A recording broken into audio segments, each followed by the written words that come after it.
Welcome back. Royer from Jersey, aka River City Seal Coating here, Chesterfield, Virginia, on a garage floor transformation of a lifetime. This is any true sport fan's dream, what we're going to be doing today. Let's walk you through it real quick. We're going to be grinding down the surface of the concrete, exposing the white cap. From there, we're going to be applying the flake today. Customer opted to do the stem walls. Going to be getting these all dressed up, cleaned up. Really good condition comparatively to some that we've dealt with before. So we're going to be coating this with epoxy primer, intermediate coat, dispersing and flaking the flake up the wall to encapsulate the room. We do those first, so we have to get everything cleaned up before we drop the floor. From there, going to be doing an epoxy primer coat, intermediate coat, and then flaking in color today. We got Gary Red. This is a NFL Giants fan, to say the least. This color is a little bit different from the we do Reliant, similar colors, but a lot more blues than the reds.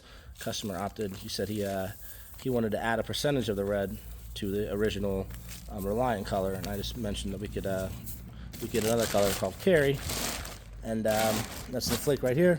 Quick little trick with this. These are the lot numbers. You can see when they were batched and made. See how these match? 241002, 241002. These are made at the same time, so you know these are the same material. We've dealt in the past when lot numbers are different, dealing with different batches. The consistency is slightly off, so you want to, you want to mix, if the two different batch numbers, you want to mix up the flake together before you throw it down, so it's a nice even distribution of the color. And then, but ideally you want the same batch, so order at the same time. So yeah, we're going to be throwing down the flake, doing the walls, doing the flake, and then doing the Polyaspartic top coat miniana. So get the tripod set up here, show you how we're going to be doing that today. This is an HTC 800 900-pound surface grinder. We just got new diamonds applied yesterday. Chase with Stace is the man. Check them out.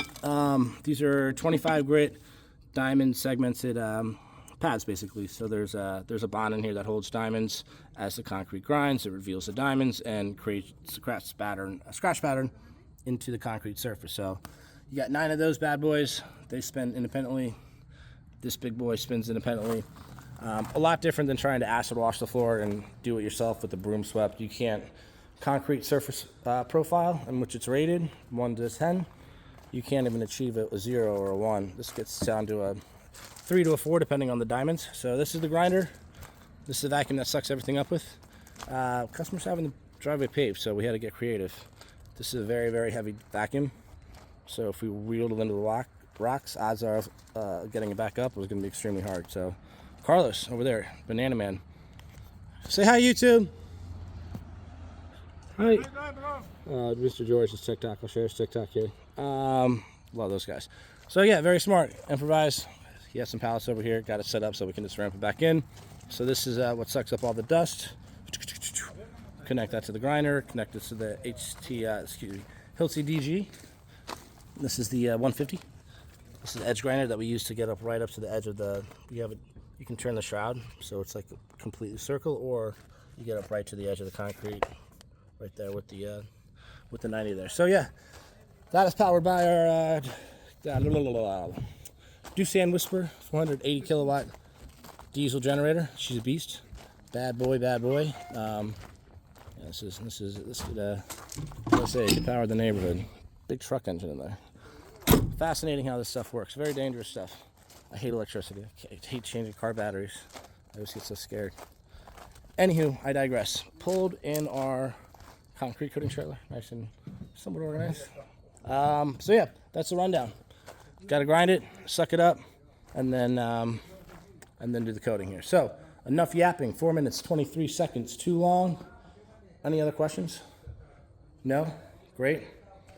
I'll catch you on the flip side, and let's get rocking.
Alrighty.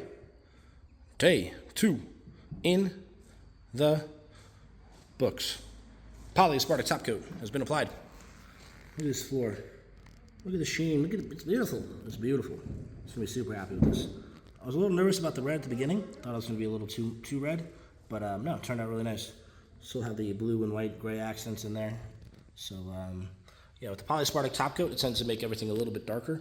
So it's not gonna be as like the original color as you threw it down yesterday. Gonna be a little bit richer in color there. So what, in case you missed it yesterday, what did we do? We came in, we used my surface grinder, 900 pound. We ground down the floor, got to the white cap, filled any cracks, some over there, some spalling over there, filled that with our 2-part polyurea crack fill. Then we did the stem walls, vertical walls. Holy moly, I love these things. I don't know, this is so much work. These are a lot of work to do, folks, a lot of work. Luckily, these were clean, good condition. So yeah, we had to come back through. We did a primer coat on the wall, did an intermediate coat on the wall, and then did the flake, Kerry red, nice and clean, nice and clean. Look at that, look at that, look at that, look at that. And then, yeah, you do that before the floor, before you drop the floor, a lot easier to work with, way more time. This stuff you have to be really consistent with, and gotta roll the intermediate right in front of the flake so it sticks. If it doesn't stick, if it gets too hot, there's a lot that could go wrong with the walls here. So, did the walls first, then we did a primer coat. CFS epoxy, 93% solid epoxy primer. Did that first, squeegeed. Then we came back in, did an intermediate coat over top of that. And then I threw in a lot of the Kerry red flake to rejection. So, my fat thumb keeps turning off this video here. So, yes, we came in, scraped the floor. I usually like to go north to put all my heavies up in the front there. Then I'll go south to north, all the way across, all the way across, all the way over here, south to north one more time, pretty much go back and forth, east to west. I'll go east to west, scrape that bad boy east to west, and then scrape it, once I get back down here, east to west, go over one more time, east to west. Consistency is king. A bad scrape job can really ruin, you get tiger stripes, inconsistencies in the floor, so I'm OCD for the scraping here. So scrape, then we did the Polyaspartic top coat. So that's what gives it its signature orange peel finish. Threw in aluminum oxide for traction, and then rolled it out nice and clean. So other than that, super happy with the floor. What I learned, consistency is king with anything in life. Showing up, getting up, showing up every day. You gotta be consistent with that, number one. Consistent with the application covers, consistent with your flaking. When I throw down the flake, I like to be consistent. I'll go over the floor one time, go in another direction, hit it another time, and just really just take my time, make sure there's no blotchy areas with the floor. From there, your roller marks, it's really key that you don't leave, I gotta get off this floor soon, it's starting to heat up, I can feel it. Not heat up, but set up, getting tacky underneath me. It's easy to see the roller marks if you facing the light versus kind of facing this way. So, I gotta get off this floor. So I like to roll out this way where the light, I can see any inconsistencies with the brush marks, with the roller marks, anything that I can catch. So going at it with a light visual makes it a lot easier to see any issues. And then, yeah, consistent with that. And then this is the key and edge that we like to do. This falls pretty much right where the bottom of that rubber seal is gonna sit. So it gives us a nice line of demarcation, lineation, nice and clean. Take the time to saw cut, no boogers on the outside. Really makes for a clean job. We've literally had customers crawl under their stairs before, take a picture of a little corner piece. Like underneath the stairs, you're never gonna see it in a million years. They took a picture of it and said, hey, you missed a spot. And that stuff just keeps me up at night, so I don't like that to happen. So I'm really OCD about making sure everything is clean, everything's covered, consistent. Oh, we had some awesome views yesterday. Is that a cow? Is that a horse? That's a horse over there. It's chilling. Can I zoom in any further? Yeah, that's a horse, right? Definitely not a cow. All right, good. Yeah, they got it going on over here. They had a little vineyard. That's what I love about Virginia. Sprawling property. You don't have this in Jersey. I don't even think they have this many trees in Jersey anymore. That's why I get out of there. So yeah, I digress. Beautiful floor. Beautiful scenery. Beautiful time of year. So if you haven't already, like, subscribe. Stay tuned for more Action Jackson coming up here soon. So appreciate everybody. Love everybody. Be kind. Drive safe. Buckle your seatbelt.